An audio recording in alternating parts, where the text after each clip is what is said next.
Welcome to the What Anyone Can Do podcast with Leo Batari and me, Randy Cantrell. This show picks up where our previous show, You're the Peer, left off, highlighting the simple truth that who you surround yourself with matters, and that if we enlist the support of others, give back to those who give to us, and pay it forward for the next generation, we can do anything. Author and keynote speaker Leo Batari and I talk with a diverse group of thought leaders who will share stories and insights that will help you succeed in business and in life. How? By doing the things anyone can do, but most of us never will.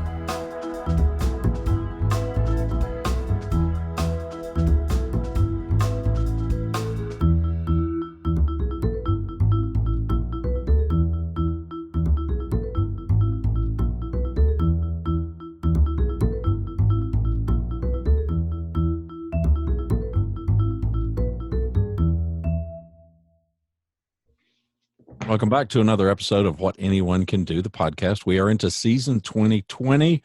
We are now into February the 6th, Thursday. Is this the 2020th season of What Anyone Can Do? We're amazing. Yeah, we are. The immortal podcast. That's exactly right. That's exactly right. He is Leo Batari. He's in sunny Southern California. I'm in Dallas, Fort Worth, Texas. My name is Randy Cantrell, and we had a major cold front hit through, so you can tell by me. Bruins are on a little bit of a winning streak, 2 games, so he'll don the hat. My Dallas Stars, they've done well. They've done well. They're doing good. Interim coach and all that, so it's all good. But we've got a Super Bowl wrap up here to kind of begin. Kansas City, congrats. I think we do. I think for anyone, I can't imagine anyone who is betting any serious money on that game who had Kansas City and was down 20-10 with 7 minutes left to play. Yeah. Man, it's not looking good. But, that team all year has been there are some teams that are just built to be able to come from behind and do it quickly and do it in a way that just cuts your heart out and does it.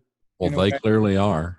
They did it every game in the playoffs, so why should the Super Bowl be any different? Yeah, it was good.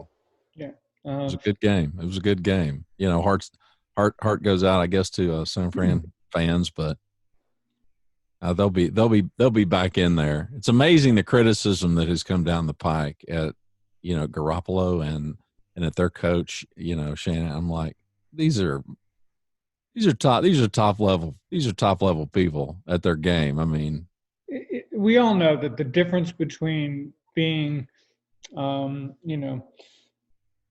kind of, an idiot and a genius, or someone making a catch, not making a catch, their toe has been bound. Fine line. It's very fine line. These guys are only being vilified because whatever they did didn't work at the time. It did work, which it very well could have under any other circumstances. And everyone would be singing a whole different tune. So these guys are no different, and I say that for the winners too. They're no different today than they were before the Super Bowl. I mean, these are, obviously they have this now as part of their, their history and it's a big deal, and there's no, getting around that. But at the end of the day, Andy Reid's no better a coach today than he was last week, and same thing with all these other guys. And there we go. The difference, but you think about the difference that's in their head.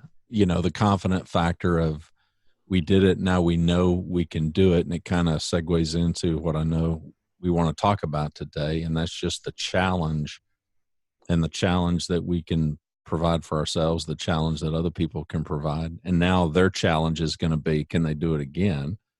Which is why it's so crazy hard for people to repeat. There's a ton of moving parts to all that, but no question. But there's the challenge, right? I mean, it is very much.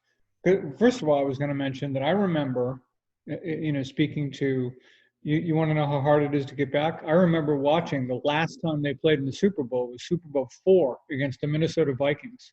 We had Len Dawson as quarterback, Joe Kapp was quarterback for the Vikings. You've got, Bud Grant and Hank Stram were the coaches. I mean, this is 50 years ago. So, yeah, it's a little hard to get back there. Yeah. Think about Dan Marino when he lost his first Super Bowl.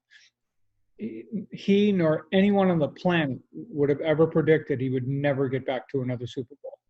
It is extremely difficult. And I think these folks, for all the confidence it might give you, it also gives you a reality check for how hard it is. And there's no shortchanging. Whatever you had to do to get there the first time, you've got to do that and then some to get there the second time. There are no shortcuts. There's no things you can do because there are too many people who want this for next year, and the year after and the year after that.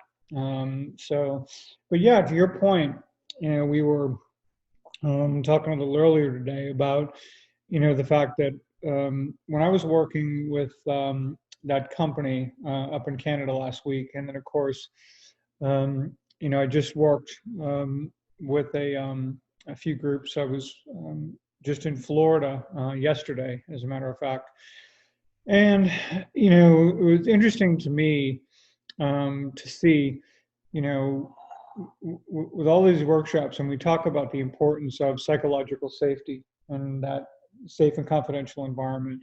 Of course, Google, as part of its Aristotle project, has really come to a place where psychological safety first, dependability on one another second, as being keys to what great teams are all about. Of course, the Aristotle project, for anyone knows who may or may not know why it was called the Aristotle project, it has to do with the quote of that the whole is greater than the sum of the parts. And it was fascinating yesterday to have some people give me some examples, some CEOs give me some examples from some great teams they played on. And one of them mentioned a basketball team that they played on where they by far did not have the best players, and yet they won the championship. And it was that classic example of what people can do when they work together really well, as opposed to having a lot of individual stars on the other side just on their own program. They'll lose all the time. And it's just really something. But I think what was most interesting is when we talk about psychological safety in a group situation, in particular, of course, it exists with the team as well. It's that it isn't just about them being willing to be open and vulnerable and fearless about asking questions or taking risks and all that. And then in a group situation, realizing that that is supported by the fact that what happens in the room stays in the room. I think that is one high level of safety, no question about it, because even that is something we don't enjoy in our lives, really, because we're always having to put our best face forward most of the time. We're not admitting our stuff. And, when people ask us how everything's going, we say, it's great. Everything's great. Fine. Everything's fine. But I think the real next level is when you get a group that feels so purposeful about why they're there and so committed to why they're there, that they're actually willing to challenge one another in a way that comes from a really good place. It comes from that place of, if I were challenging you on something, it would likely be about something that you've already expressed that you want for yourself. And there's something keeping you from doing that. And you keep running up against it. And either me or someone else as part of a group experience might say, Randy, and we might either ask a hard question or offer thoughts on something or observations about something that you may not love hearing. But it is difficult to say, it's difficult to hear, but yet it's such a necessary part of how we grow. It is that moment where we truly are uncomfortable and you get out of that comfort zone. You get to a place where you're about to have a hard but necessary conversation. And, because I'll see a lot of groups who they're really good about being open with each other. They're really good about, their familiarity with one another. They know each other well. They know their kids. They know, all the stuff. The problem is that can get to a point where it can go so far in that direction, and then they don't want to challenge each other anymore. So it's that sweet spot of thinking about how do we develop a level of familiarity so that we gain that trust, but then how do we also make sure that we are constantly recognize, particularly in a formal group situation or team, why we're there. So in the group, it's to make everyone better. For a team, it's because we're looking to achieve a level of excellence collectively toward creating a singular product or outcome or service that we just want to be better and better. And the only reason we're challenging each other isn't about personal, it's about how do we make that better. But that's often the elephant in the room, though. I mean, for people to keep that at the forefront, instead, what I often see in groups and in teams is the challenge isn't for the benefit of the other person. It's for my benefit. It's for me to show that I don't agree or I don't like him. And there's so many other things that they really, and at least in my mind, they're not challenges. They're not productive challenges. They're more objections or statements of disagreement. And that's not what we're talking about. It's not that kind of challenge, I don't think. Not rock throwing, you know? Yeah. But in so many people's minds, that's what they do. And I don't know. I had it happen recently. Somebody just blurts out, "I don't agree." Well, my curiosity and wanting to understand, there are so many things that I wanted to say in the particular context of this meeting is not really important, except for the fact this just wasn't the right setting. This wasn't the right group of people for me to do much pushing back. And so I didn't. So I just fell on the sword. But in a different environment, and this was a one-off, but in a different environment, I would have wanted to have at least challenged, why do you feel that way? Because my curiosity to understand, and I find that in a lot of group interactions, the challenge, well, there's the trepidation, as you said. We're too familiar. I don't want to hurt their feelings. I don't want to make them uncomfortable. I'm wondering, what advice do you have? How can we shove to the forefront, I need to do this, and I need to do this for them. I need to do this for them. I need to do this for the group. I need to do this for the team. It's not about me. It is largely about them, and it's always about us. Putting that focus seems to me to be a big hurdle for a lot of people. So you bring up one extreme, which is the person who doesn't want to hurt someone's feelings and all that, right? Then there's the other person who might say, "What do you mean you don't agree? What are you, learning impaired?" Yeah. So then that's like the opposite, right? Correct. We're immediately about trying to put the other person down and have a basically or whatever other ad hominem attack we want to put down there, which is basically what we see in our politics today, right? It isn't about let's not actually have a conversation about what's going on. Let's have a conversation about who's saying it, where it's coming from, and how do we discredit that so that we actually don't even have to have a conversation about what's really happening, right? So there's a bit of that, Yeah, sure. But to your point, I think, again, you have to recognize, why you're there. You recognize that, all right, I'm supposed to be there as a group member. Typically, most groups, if they don't do it right away, they do it over time. And even whether they do it right away or they do it over time, the really good groups tend to revisit kind of what are the values and behaviors they believe make for good group membership and delivering value.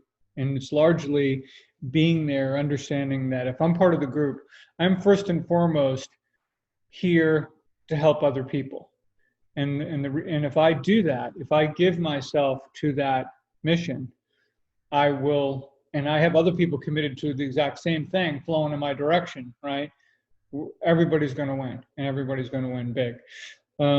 So I think as long as we remain committed to the idea, of that, when we've talked before about when I worked at Mullen, it's Mullen Lowe today, I basically said that they don't, if you walked into that building and heard some of the conversations or attended meetings and you really didn't know what the culture was like or what was going on, you'd be like, man, you had a lot of people here and there's a lot of, passionate conversation, let's put it that way, going on about a lot of stuff, But what you realize is that these people aren't fighting against each other. They're fighting for the best idea. In fact, they realized that the more we challenge each other, the more we recognize that everybody in this room is really, really smart, and they really come and they come at it from all these different ways, that if we keep challenging each other and keep digging in, we have a chance to create the best advertising in the world. And that's what they fight for. And so that, I think, is a great example of a team that knows why they're there. They kind of put that personal ego stuff aside. They're not about showing each other up, because there's such incredible mutual respect around the table, basically, for everyone in there. It's laser focused on making the work better. It's all it's about. That doesn't mean people don't get mad or if their idea doesn't advance or something like that. But usually, in the end, you get over it and realize that the better concept kind of won out, at the end of the day. And that's why you're all there. And even if you didn't contribute the specific idea, you participated in a conversation that likely steered people in a direction where that idea became possible. So this is why everyone can celebrate together so easily. It's not about, oh, that was his piece or hers or whatever. It's very much becomes, everyone's. So I think the big antidote to, not being so self-focused is recognizing, why we're there, and knowing that if everyone else is there, and that we all keep each other in check about what that's about and what those behaviors look like, then we're all going to be huge winners for it. If it's not in a group where we're all going to individually benefit, or a team where the collective outcome that we're looking to achieve is always going to be better, and we always recognize that. For the benefit of our audience and people in our audience, because I'm sure we've got people that are listening and thinking that all sounds great, and that all sounds wonderful, and that's kind of a utopia thing, but I've never experienced it.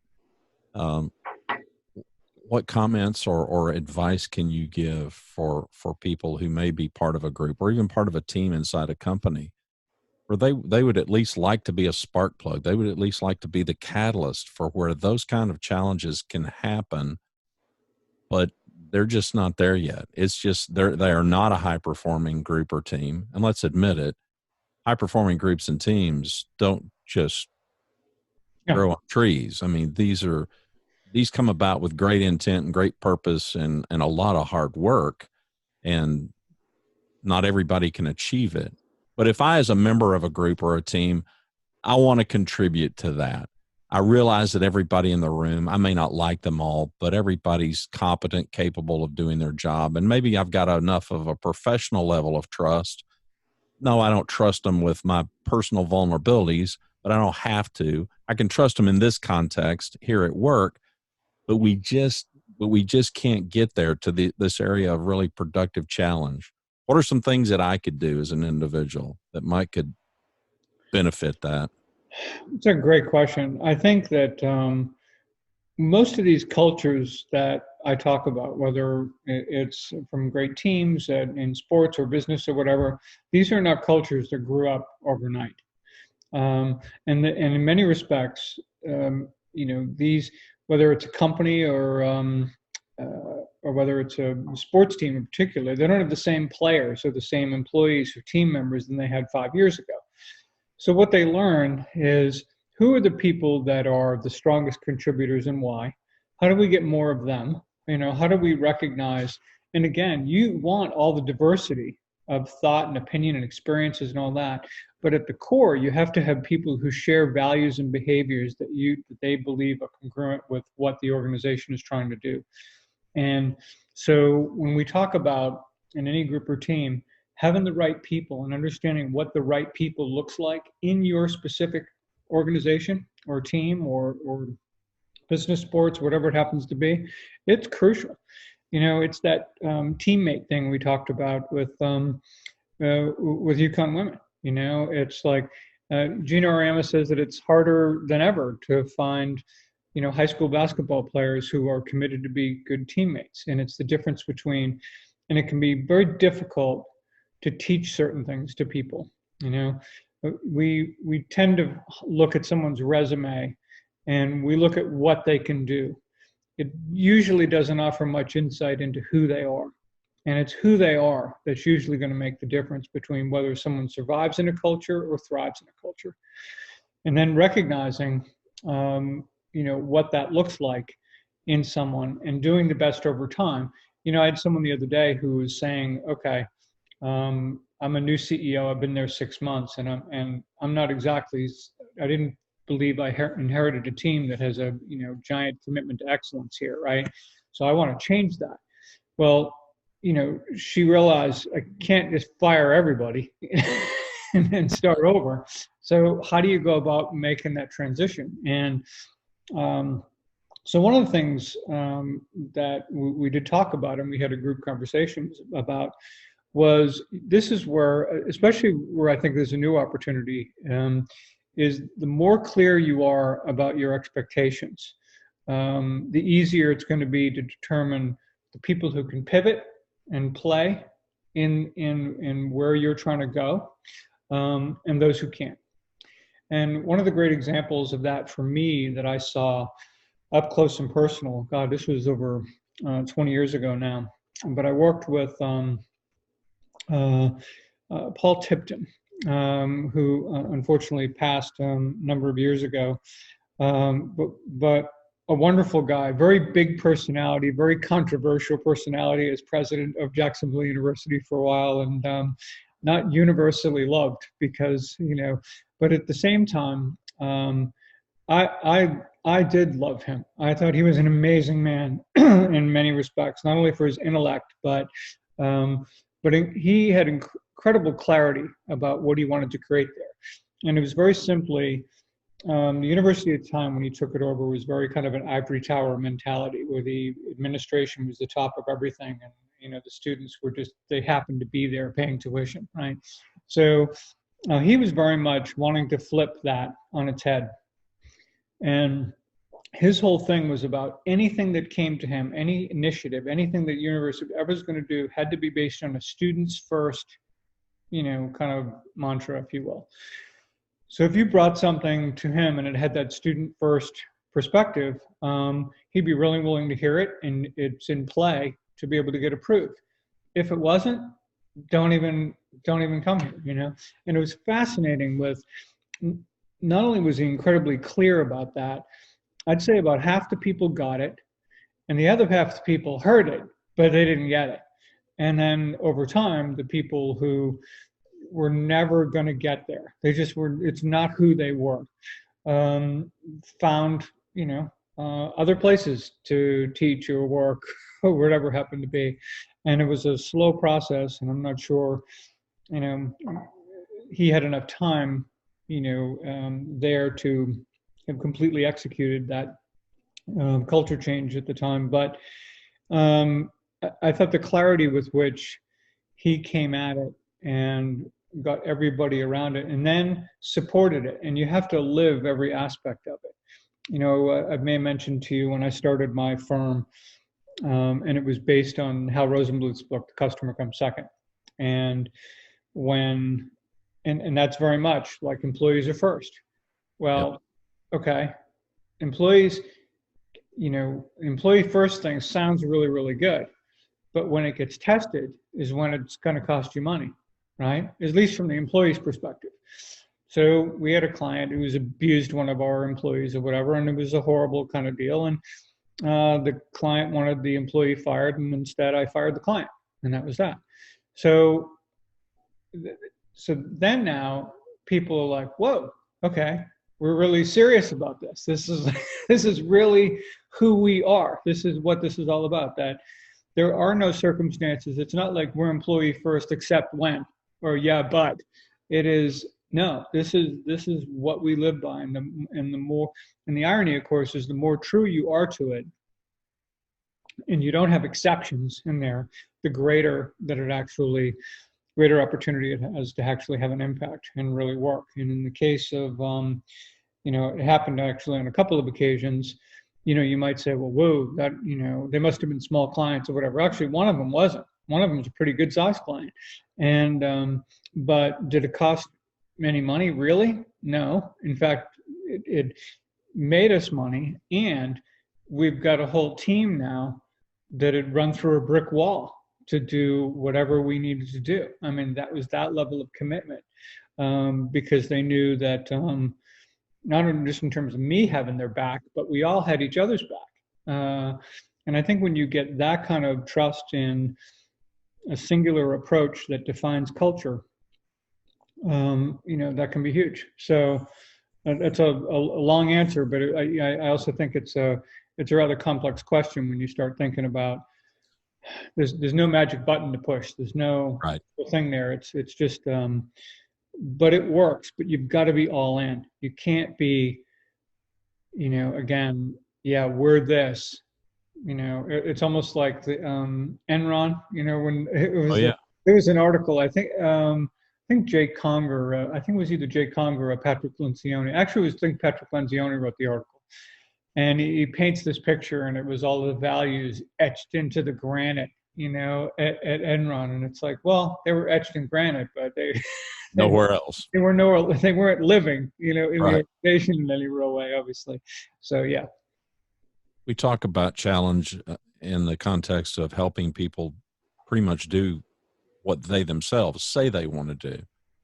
So I know that a lot of your work with CEO groups, this is not about, these are groups, these are not teams, meaning every individual at the table has got something they personally want to accomplish. And then they've got their collective work together that they do to help get those goals accomplished for one another and for themselves. And so a CEO can say he wants to do something, but then the group can sense he ain't doing anything to head there. So let's, as we kind of round the final quarter poll here for today's episode, share with us a little bit of insight about that challenging people, not for what we think they ought to do, but for what they themselves have committed or said they want to do. Yeah. What you said too reminded me of one other thing before I get to that, which is, if you think about what the workshop I do with groups is, I actually get the group to work together as a team to help make them a better group. If you know what I mean by that, right? So, yeah, well, tell us more. Explain. Well, because they're a group which is designed to, help each other all get better, right? Right. Right. For them to do that, what I need them to do is come together in a 3-hour workshop and literally be a team, because now the singular outcome is, how do we be a better group? What does that look like? So they collect how to make that happen, and then they play a team in that regard, and then in many respects, they go back to being a group based on the things that they just all agreed upon in their team exercise, right? Yeah. So it becomes it makes perfect sense. I get it. Interesting in that way. But regarding your question, it is really interesting. I think that for the most part, when a issue keeps resurfacing, right? When somebody says they want to do something for themselves and all of a sudden the issue keeps coming up month after month, or it goes away for a while, then it comes back or whatever.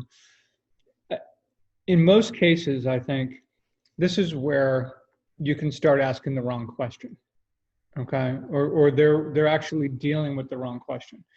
So in other words, let's say that there's a person in their company that is a real cancer in their company and they need to let them go. A month goes by, 3 months goes by, 6 months goes by, still there, all these other things. You're losing other people because of it. God knows what's going on, right? The question isn't about, whether you've already determined that the person should go. What you probably didn't have the conversation about, which is, what is it about doing that bothers you so much that it actually keeps you from pulling the trigger? What does that look like for you? And really start digging deep and getting into the heart of what is the cause of the reluctance. And that can be powerful. And that's also the difference between a group in terms of challenging one another and willing to go different places sometimes versus just with the question at hand, because it defies logic, to your point, sometimes, where if someone says, here's what I want to do, we've all talked about it, we've all agreed that this is the right course of action, I own this, I accept it, I see where this is going, 6 months later, we're still dealing with the same thing. Okay, well, now we have to have a different conversation now. As opposed to getting frustrated over the same conversation over and over again about what have you, so. And that's insanely common. Sure. Among top level leaders. I mean, it really is. I mean, they logically, intellectually, they know what they need to do, but. And there's 1,000 different reasons for it in terms of why they won't pull the trigger in situations like that. And then, some of it, again, when you ask the question, sometimes you find out, oh, it's your brother-in-law. Right. Minor detail that was left out. Right. Yeah. What we're talking about here, or you've always been that person who kind of believes it is your personal failure when someone else doesn't make it in the organization, that somehow you weren't able to really bring them along and coach them, get them to a place where they could be successful. And you're not willing to fail in that regard. You're not even talking about them anymore. You're really talking about you. So again, that's like two examples of it. I mean, we could go on and on about all the things that go on in people's heads about why they won't, again, set somebody free, where, and we all know also, because any of us, and I think all of us who have finally, and it's not always been in my case either, did it so quickly. When you do let them go and you actually get a person in that job who's really good at it, you're like, whoa, like what was I thinking? Right. Like what was going on in my head that I was willing to kind of, allow this to go on, not only to my detriment, but to the detriment of everyone around them. And we all know too, that when that happens, it's never a situation where people looking at you like, oh man, I feel so badly for that person being gone. What they tell you is, what took you so long? What was that about? Right. So, yeah. And it's a great question, I think, for our audience. If you're sitting there wrestling even with your own stuff, your own things that you want to get accomplished. Yes, it's great to have other people that can do this for you, but I think I think you just mentioned it's a great question to ask ourselves is, what's really stopping me from doing this? Why am I not taking this action to get this done? Because I know I want to do it. I say I want to do it, but I'm not doing it. It's why these peer groups are so powerful, because you will get other people, to ask you the questions that you have stopped asking yourself. You are able to process that in your own mind and come to your own conclusion. This is not about, and this is nothing against consultants, because obviously they can have a really critical and great role. But oftentimes when you get something that doesn't come from you, that gives you advice and recommendations about what you need to do, and you don't own it as part of who you are, it can become very difficult to implement that successfully. When the solution comes from you based on questions in your own, having to wrangle with it, and you come to a place finally where it's, yes, this is how I have to move forward, or this is how I have to see my business, or these are the opportunities ahead of me that I never imagined possible, but now I know that they are within reach. This is where a group can help you get there in ways that a consulting firm is going to fall short, at least on that front. They may have all the right answers. The question about whether you can own them and implement them, is another matter entirely. And the more I think people are in an environment, again, where they are comfortable challenging one another, realizing why it is they're there and what this is all about, the greater success they'll have, and the happier they're going to be actually as being part of a good, healthy, group or team. Well, let's end the show with an update on the book, and let's kind of pre-tease the book that you're working on. You've been traveling a lot. Share with us, what are you able to write on a plane, or do you, what's your process for writing, real briefly? It's really a question.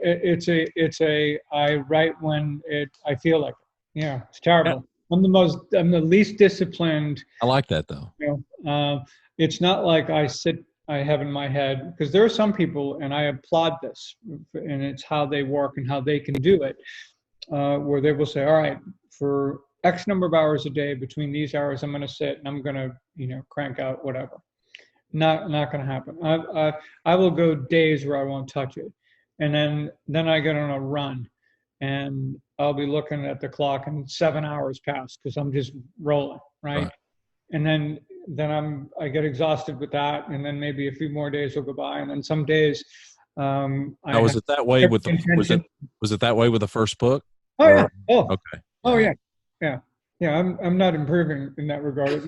There's that level of discipline around it, but it works. It works for you. So it works, at least from a standpoint of the book is not the only thing that I have to do. So when I'm not writing on the book, I'm kind of working on other things. What I've got to make sure is that it's easy to say, oh, I'm not going to attack that today because I've got all this other stuff to do. When in fact, I've got to ask myself, am I doing these other 5 things because they have to get done today, or am I just going to avoid doing that and I'm going to make myself feel better? So, and share with us this book is going to be about, for those people that might not have listened before. Yeah. Like I said, I think that the working title will be The Peernovation Pentagon. And the idea was not to just make it in terms of a list, but to give it shape, because I think that there's something about that in the way a shape comes together that plays with this, besides the typical alliteration to it, and the fact that I'll have to have a great subtitle, which really kind of explains, why I should care to read it. Okay. That the Pentagon Principles, the Peernovation Pentagon isn't something like, like a book about the armed services or something, or about our military defense. Right. It's like 5. It's the number 5. Yeah, it's and aimed, so someone immediately knows, okay, this is why this would be relevant to me. This is why I might care to read it. This is the business problem we're solving for. More accurately, and as Ryan Follin likes to remind me constantly, which he's right always too. So there we go. And I'm just cranking at it as best I can all the time. I'm actually, I got in last night from Boca Raton, Florida, and as you know, I did fly through Dallas-Fort Worth. I was there for a little while, and it was really funny because your text to me was, welcome to balmy, Dallas-Fort Worth. And of course, and then as I'm walking down the jetway, seeing my breath, as I'm going in the gate area, I'm like, wow. But actually, we didn't get delayed much. We did have to get de-iced last night, interesting enough, which delayed us a little bit. But in the scheme we tend to get ice here. We don't get snow. We get ice. But that was really the first one that we've had this winter. So it's and I get. And so I'm just really home today trying to catch up on a bunch of things. And then I'm taking the overnight flight to Newark. And I'm meeting my partner in crime, Dr. Cecilia Hauser, who the two of us teach, graduate course at Rutgers. And, we're meeting, going to grab some breakfast. I'm going to spend some time. I'm actually doing a 2-hour lecture for another group while I'm at Rutgers, and then teaching Friday night from 6 to 9, and then from 9 to 3 on Saturday. So balmy Newark and too. Yeah. So you were in Florida, and you live in Southern Cal, so we're not feeling too sorry for you. And I'm back by 11 p.m. Pacific time Saturday night. So it's no rest for the weary. No rest for the weary. So, but the website is Leo Bottary. It's LeoBottary.com. Peernovation.co will take you to the same place. You can keep up with Leo's progress on the book, which, the Lord willing, will be out summertime, give or take. Yeah, spring, summer, yep. So we're looking forward to that. If you find yourself not properly challenged, then hopefully we provided a little bit of insight and some questions that you can ask yourself and some ways that you can kind of lead the parade to be part of a high-performing group or team. That really is what we do here. It is what anyone can do, but most people don't. So we hope that you're one of the ones that will get out there and do it. There we go. All right, everyone have a great weekend. You too. Bye.